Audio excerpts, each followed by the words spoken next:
Η μυστική διπλωματία στο Κυπριακό συνεχίζεται χωρίς κανένα ενδιασμό.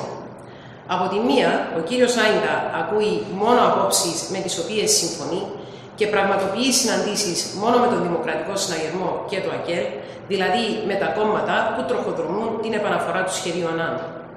Από την άλλη, ο πρόεδρος Αναστασιάδης αποφεύγει να ξεκαθαρίσει πότε θα συγκαλέσει το Εθνικό Συμβούλιο και επιλέγει να ενημερώνει αποκλειστικά μόνο το Δημοκρατικό Συναγερμό και το ΑΚΕΛ.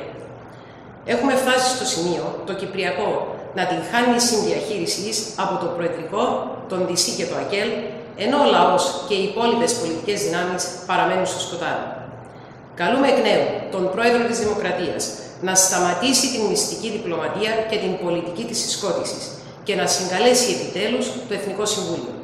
Οι εκλογές τελείωσαν και πλέον δεν μπορεί να επικαλεστεί ούτε και αυτή την αβάσιμη δικαιολογία.